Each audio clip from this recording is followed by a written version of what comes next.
আগামীতে বাংলাদেশে ইসলামী চরমপন্থার উত্থান হবে না বলে মন্তব্য করেছেন প্রধান উপদেষ্টা ডক্টর মোহাম্মদ ইউনূস। তিনি বলেন, ধর্মের বিষয়ে বাংলাদেশের তরুণেরা খুবই পক্ষপাতহীন, তারা দেশকে নতুন করে করতে চান।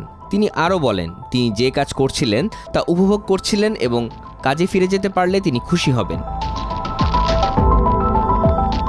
2024 সালে ইকোনমিস্টের বর্ষসেরা দেশ নির্বাচিত হয়েছে বাংলাদেশ।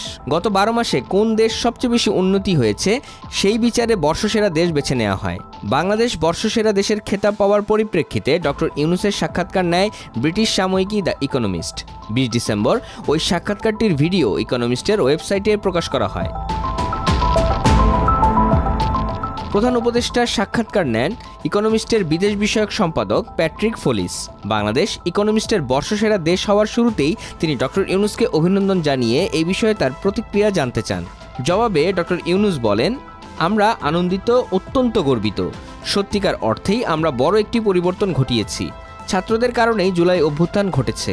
তখন থেকে আমরা বলছি একটি নতুন বাংলাদেশ গড়ে তুলতে চাই।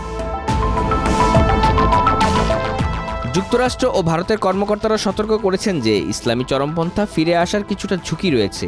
এমন প্রশ্নের জবাবে প্রধান উপদেষ্টা বলেন, বাংলাদেশে এ ধরনের কিছু ঘটতে যাচ্ছে না। তিনি বলেন, জুলাই অভ্যুত্থান প্রমাণ করেছে তরুণরা কতটা শক্তিশালী।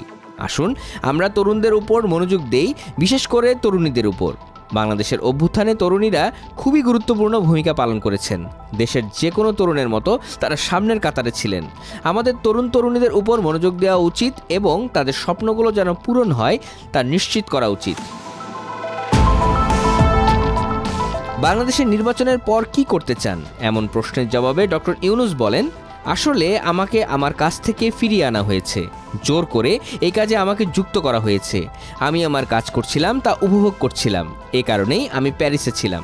আমাকে ভিন্ন কিছু করার জন্য প্যারিস থেকে সরিয়ে আনা হয়। সুতরাং আমার জীবনে সবসময় যে কাজ করেছি, উপভোগ করেছি, তাতে ফিরে যেতে পারলে খুশি হব।